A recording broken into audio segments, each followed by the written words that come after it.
My brother slept with my wife while I traveled. My parents defended him. But I had hidden cameras and legally destroyed my entire family until bankruptcy and prison. I'm 34 years old. I work in artificial intelligence in Boston, and what I'm about to tell you is basically how my younger brother slept with my wife. My parents supported him, and I ended up legally destroying my entire family because, honestly, they deserved it. Sounds dramatic, I know. But wait until you hear the whole story because it's worse than you think. I guess I should start from the beginning so you understand how we got to this point. I was born in Boston.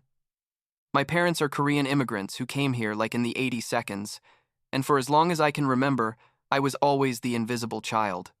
It's not that they physically abused me or anything like that, but they basically ignored me. When I was like 6 years old, my brother Kyle was born, and from that moment on, I ceased to exist for my parents. Everything was Kyle this, Kyle that, Kyle needs, Kyle wants. I could get straight A's in school and my parents wouldn't even flinch. But if Kyle brought home a C in math, it was cause for celebration because at least he's trying. You know how frustrating that is for a kid? I basically grew up raising myself. I learned to cook at 9 years old because nobody would make me food. My parents were always busy with Kyle. I'd buy my own clothes with money. I earned mowing lawns and doing jobs after school. Meanwhile, Kyle had everything he wanted, literally everything. Designer shoes, video games, elaborate birthday parties, special trips. They'd buy me the bare minimum from Walmart, and that was it. For my 14th birthday, my parents didn't even remember the date. They were busy taking Kyle to a baseball tournament in another state. Kyle was 8 years old and already more spoiled than any kid I'd ever met. The weird thing is that all that neglect made me super independent and ambitious. You know what I mean? Like, I decided that if my parents weren't going to validate me, I was going to be so successful that I wouldn't need their validation. I threw myself completely into math, science. I was that typical Asian nerd stereotype, but taken to the extreme. In middle school, I was already taking advanced classes at the local college, and in high school, I published my first paper on machine learning algorithms. I was 17 years old and had already caught the attention of some MIT professors. My parents literally didn't go to my high school graduation ceremony because it coincided with one of Kyle's games. A Little League baseball game versus their eldest son's graduation. That tells you everything you need to know about my parents.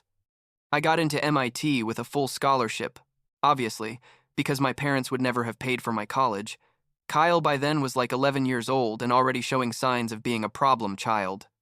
He'd steal things from stores, lie constantly, manipulate other kids. But my parents always defended him, always had excuses. He's just creative. He just has a lot of energy. The other kids provoke him. It was never Kyle's fault, you know? During college, I basically had no contact with my family. I'd call them on Christmas and their birthdays because I felt it was my obligation.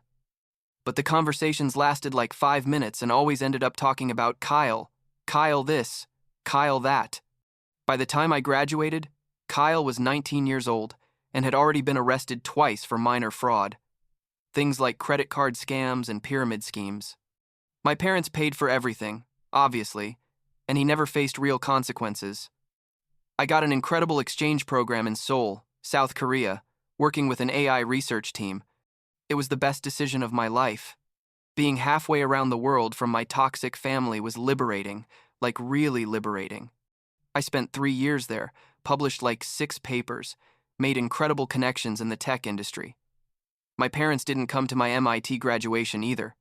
By the way, they said the flight was too expensive, but that same year, they took Kyle on a 2-week trip to Disney World.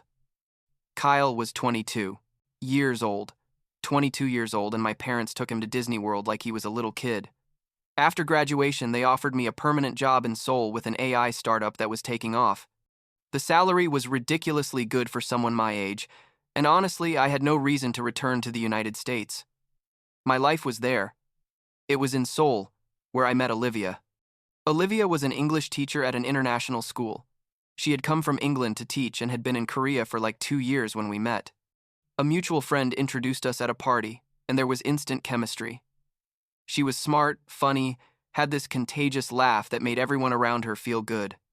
We dated for 2 years before getting married. It was a small wedding in Seoul. just close friends and some colleagues. I sent the invitation to my parents more out of formality than anything. I didn't even expect them to come, and they didn't come, obviously. They said Kyle was going through a tough time, and they couldn't leave him alone.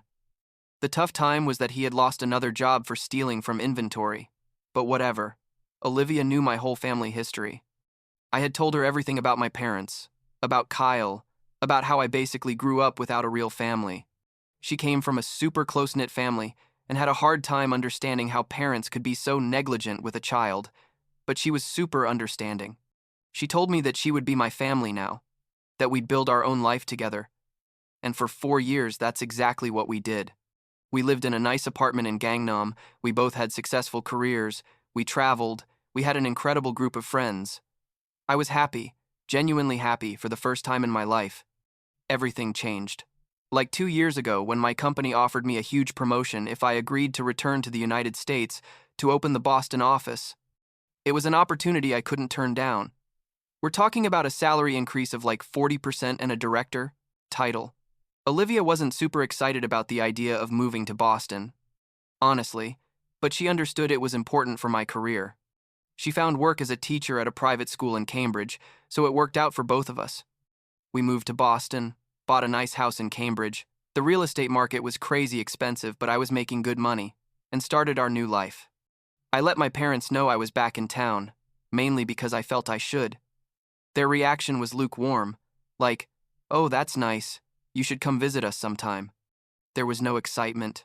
No, "How wonderful to have you close again." Nothing. About a month after returning, Kyle showed up. He knocked on my door one Saturday morning. He was 26 years old at that point and looked, I don't know, different. More mature, maybe. He told me he'd heard I was back and wanted to reconnect, that he'd been thinking a lot about how things had been between us and wanted to try to have a real brother relationship. He sounded sincere, you know? And a part of me, that stupid part that still wanted to have a family, believed him. Olivia was there when Kyle came, and she immediately connected with him.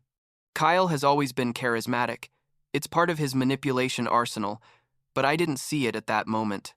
Olivia convinced me to give him a chance, told me people can change, that maybe Kyle really was trying to improve his life. "He's your brother," she'd say. "You should at least try." And I, like an idiot, agreed. We started seeing Kyle regularly. He'd come to dinner like once a week. Sometimes he'd bring desserts or wine. It seemed to be going well. He had a job in sales, or so he said, talked about his plans for the future. My parents were delighted that Kyle and I were reconnecting. Of course they were delighted. Their favorite son was getting access to their successful, forgotten son. Here's where things get really ugly. My job requires frequent travel, especially to our main office in Seoul. About 3 months after Kyle came back into my life, I had to make a long trip to South Korea. I was going to be gone a full week for a series of important meetings and investor presentations. Before I left, Olivia told me she had invited Kyle over for dinner while I was away, that she didn't want to be alone all week, and Kyle had mentioned he felt lonely too. I didn't like the idea, honestly, but I didn't want to seem like the bitter brother who didn't trust his family. I told her it was okay, but not to spend too much time together, that Kyle could come for dinner one night, but nothing more. Olivia told me I was overreacting, that Kyle just wanted company. I left for Seoul on Monday morning. The meetings were intense. We were closing a multi-million-dollar investment round, and I was the main point of contact. I basically worked 16 hours a day all that week. With the time difference, I could barely talk to Olivia. When we did talk, the conversations were short, and she sounded weird, like distracted or something, but I attributed it to tiredness. What I didn't know was that Kyle had spent practically that entire week at my house. He didn't just come for dinner one night. He was there every day. And worse, the absolute worst, is that my parents were there too. Apparently, Olivia invited them because Kyle told them it would be nice to spend time all together as a family. I got back Friday night, exhausted from the flight and the work week. Olivia was weird when I arrived, like nervous but trying to hide it.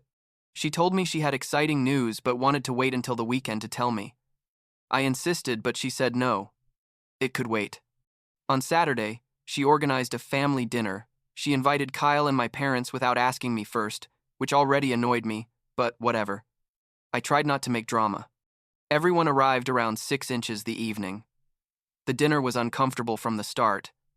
Kyle was acting super weird, like possessive with Olivia, in a way that made me uncomfortable. He'd bring her things before she asked for them, fill her glass, look at her, in a way that, I don't know, wasn't appropriate for your sister-in-law. After dinner, Olivia said she had the announcement she'd mentioned. We all sat in the living room and she, with a huge smile, announced she was pregnant. My parents screamed with excitement. Kyle went quiet but had this weird expression on his face. I was in shock, like good shock initially. We were going to have a baby. But something felt wrong, you know what I mean? The energy in the room was weird. Kyle suddenly said something that froze my blood. He said, "It's going to be a beautiful baby." But the way he said it, the way he looked at Olivia when he said it, was like there was a hidden meaning there. My parents didn't notice anything weird. They were too busy already planning how they were going to be the perfect grandparents. That night, after everyone left, I asked Olivia if she'd noticed Kyle was acting weird. She got super defensive immediately, told me I was imagining things, that Kyle was just happy for us. I tried to let it go, but I couldn't shake that feeling that something was wrong. The next few days, the feeling only got worse. Olivia was on her phone constantly, laughing at messages she didn't want to show me. When I asked who she was talking to, she'd say friends from work or her family in England, but her body language said otherwise. Kyle started showing up at the house more often, always with some excuse, like he was bringing something Olivia had mentioned she needed, or he wanted to see how she was doing with the pregnancy. A week after the pregnancy announcement, I was working from home and needed to check something on the house security system. We have cameras at the entrance, living room, kitchen, basically in all common areas except bedrooms and bathrooms, obviously. They're those smart cameras that save everything to the cloud. When I tried to access the system, I realized that someone had deleted all the footage from the week I was in Seoul. Everything. Completely deleted. My heart started beating super fast. Why would someone delete the recordings? Olivia had never touched the security system, didn't even know how to access it. But then I remembered the system has an automatic backup on a separate server. Something I configured when I installed the cameras but probably nobody else knew existed. It took me like an hour, but I managed to access the backup, and there it all was. A full week of recordings that someone thought they had destroyed forever. What I saw in those recordings basically destroyed my life. On Monday, the day I left for Seoul, Kyle showed up at my house around 10 inches the morning.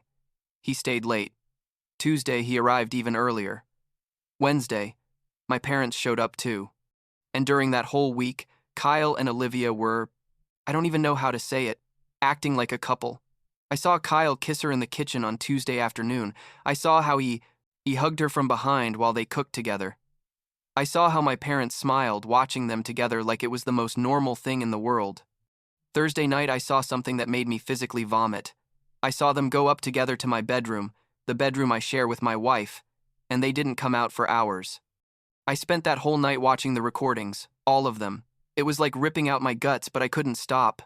During that entire week, while I was in Seoul working like crazy, closing investments to secure our future, my brother and my wife were having an affair in my own house, with my parents there approving it all. There was more. In the recordings, you could see my parents talking with Kyle and Olivia about plans, about the baby, about how they were going to make it all work, about how they were going to convince me to help Kyle financially so he could give his son a good life. His son. The baby in my wife's womb was Kyle's. I didn't sleep that night. I stayed in my home office, downloading all the recordings, making copies, saving them in multiple places. I didn't know what I was going to do exactly, but I knew I needed evidence of everything. The next day, Olivia noticed something was wrong. I told her I had a lot of work and to leave me alone, she insisted, asked me several times if I was angry with her. Finally, I told her to sit down. I put my laptop on the kitchen table and hit play on the recordings without saying a word. I watched her go pale as she watched the first scene of her and Kyle kissing. She tried to turn off the laptop, but I stopped her. I told her to sit down and watch everything I had had to watch. She broke down, started crying, telling me she was sorry, that it had been a mistake, that Kyle had manipulated her. All the typical excuses. I asked her about the baby. She went quiet. I yelled at her, literally yelled at her for the first time in our relationship, asked her whose baby it was. Through tears, she admitted she wasn't sure, that maybe it was Kyle's, that they'd been together several times without protection during that week. I called Kyle, told him to come to the house immediately. He arrived in like 20 minutes. With my parents, which I hadn't expected, but in retrospect, made sense. I played the recordings for all three of them. Kyle showed no remorse. Like none. My parents didn't either. My mother was the first to speak. She told me this wasn't Kyle's fault, that I had abandoned my family for years, that I had chosen to leave for Korea instead of staying close to them, that I had put my career before family always.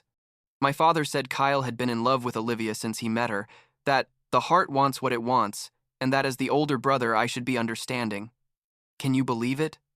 They were blaming me. For working. For having built a successful life. For getting married.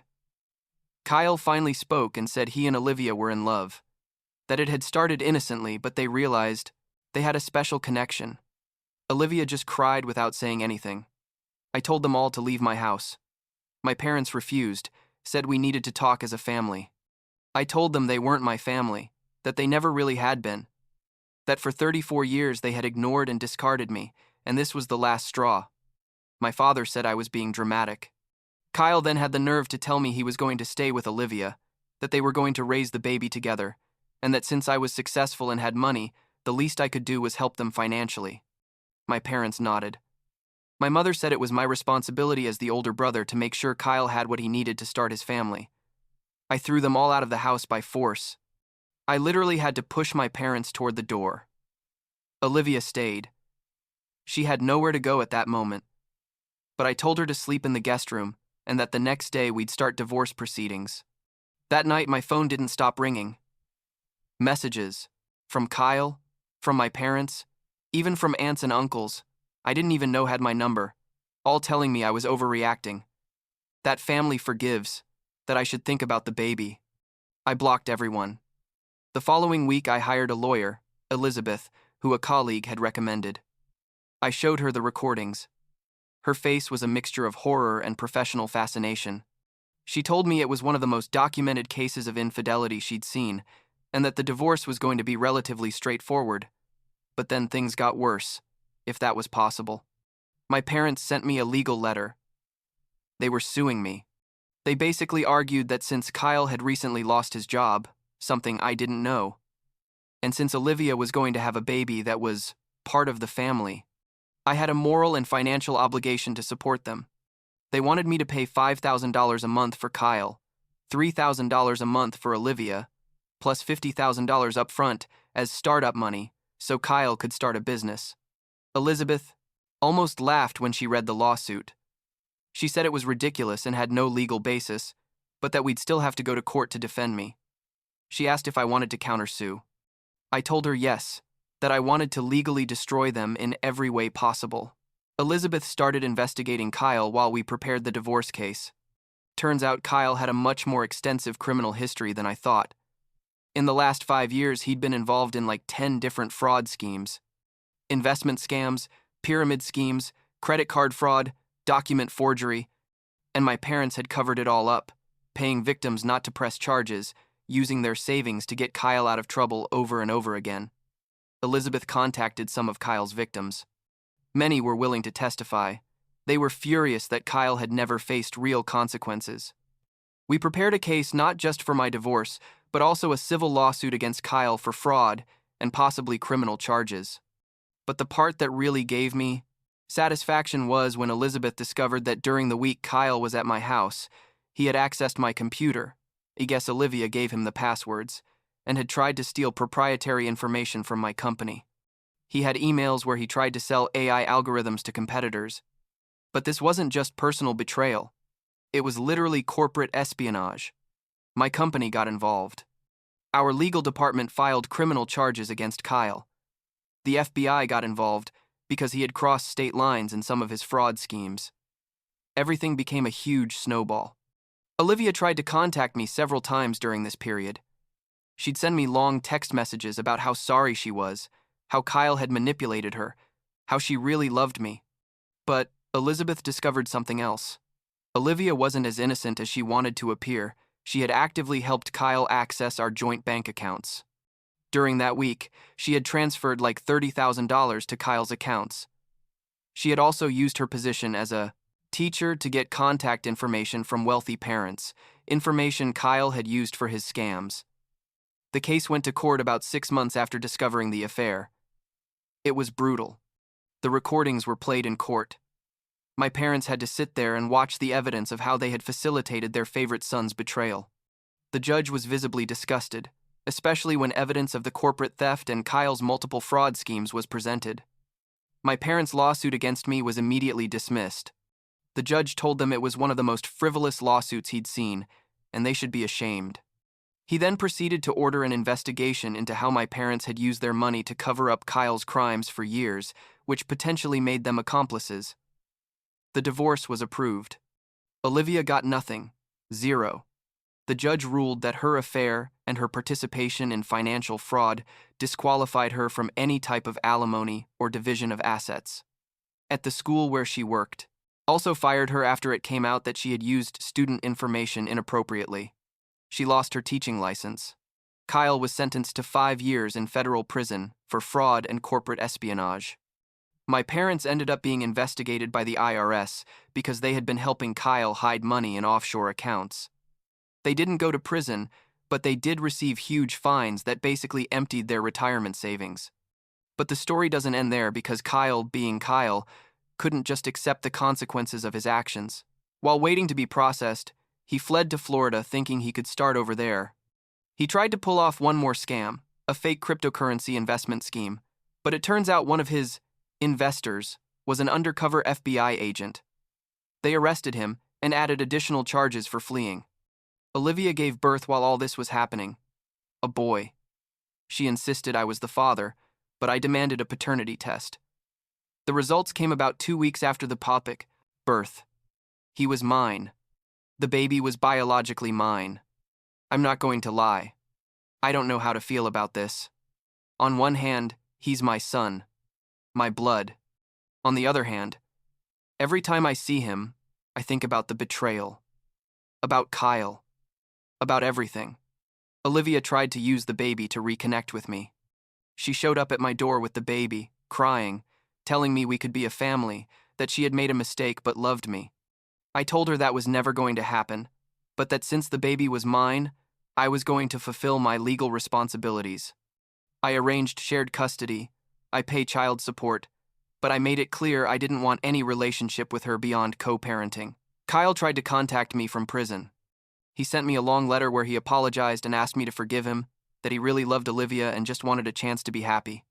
He said I had always had everything, the success, the money, the respect, and he just wanted something for himself.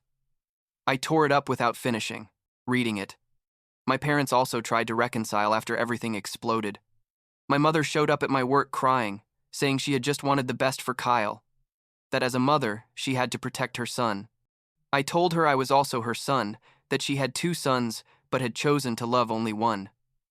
She told me I had never needed her love because I had always been independent and successful. I told her that was exactly the reason why I didn't want them in my life ever again. There was one last drama about 3 months ago. Olivia and Kyle, who had temporarily gotten out on bail before his final sentencing, attempted some kind of extortion. They showed up at my door with the baby, with a cheap lawyer, threatening to damage my professional reputation if I didn't give them money to start over together in another state. They had a complete plan. They wanted $200,000, my silence, and for me to give up my parental rights. What they didn't know is that after everything that had happened, I had updated my security system to also record high-quality audio. Every word of their extortion attempt was recorded in 4K with crystal clear audio. I reported them to the police immediately. Kyle ended up back in custody and extortion charges were added. Olivia is also facing charges now. Olivia's family in England found out about everything and basically disowned her. Her sister contacted me to apologize on behalf of her family and to tell me they didn't know Olivia was capable of something like that. She told me Olivia had always been a bit manipulative and greedy, but they thought she had matured. Clearly not. My parents made one last desperate attempt about a month ago.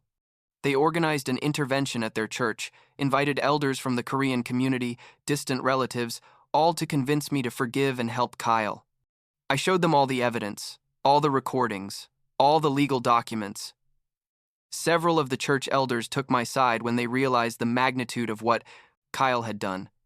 Turns out Kyle had also scammed several church members, something my parents had covered up. The intervention ended up turning into a confrontation against my parents for having protected a criminal for years. Right now, Kyle is serving his full sentence. He's got like 4 years left. Olivia lost custody of the baby after the extortion charges. I have full custody. My parents are basically bankrupt between the IRS fines, legal costs, and the fact that they spent all their savings protecting Kyle for years. I have custody of my son. I get along well with him, although it's complicated because every time I see him, I think about the whole situation. I've been going to therapy to process all this, because honestly, it's a lot. My therapist says it's normal to have mixed feelings about the baby, that it doesn't make me a bad person to admit it's difficult. Work is going well, surprisingly. My company was incredibly understanding about the whole situation and actually promoted me last year. I guess my work ethic and dedication didn't go unnoticed. Financially, I'm better than ever, which is ironic considering this whole nightmare started because Kyle wanted access to my money. I've tried dating some people, but it's hard to trust again, you know? Every time I start to connect with someone, I wonder if they're using me, if they have hidden motives. It's something I'm working on in therapy too. Last week was my son's 2nd birthday. I organized a small party, just some friends and their kids. Olivia asked me for permission to go and I said no. Kyle sent me another letter from prison asking for pictures of the boy. I threw it away without opening it. My parents don't know where I live now. I moved about a year ago and didn't give them my new address. Sometimes I think about what my life would be like if I had never discovered the affair. If Kyle hadn't deleted the recordings and I had simply raised that child thinking everything was fine, maybe it would have been easier, I don't know. But then I remember all the times my parents ignored me as a child, all the times Kyle got away with his manipulations, and I realized this was eventually going to explode one way or another. The truth is, I don't regret anything I did. After discovering the truth, some people tell me I went too far, that family is family, and I should have forgiven. But those people don't understand what it's like to grow up invisible to your own parents, what it's like to work your whole life to build something and have your own family try to destroy it out of greed and selfishness. The craziest part of all? Kyle still tells people in prison that I'm the villain of the story, that I destroyed my family out of revenge. My parents believe him. Of course. In their minds, I'm the cruel son who couldn't forgive a small mistake. They don't see, or don't want to see, the complete pattern of manipulation, emotional abuse, and crime they've been facilitating for decades. Sometimes I wonder if they'll ever admit what they did, if they'll ever understand the damage they caused. Probably not. People like that rarely do. My parents are going to die thinking they were good parents who were just protecting their sensitive son. Kyle will probably get out of prison and try some other scam because it's the only thing he knows how to do. As for me, I'm focused on my son and making sure he grows up different from how I grew up. That he knows he's loved, that he's valued, that he doesn't have to compete for attention. It's complicated, but I'm trying, you know? And maybe that's enough for now.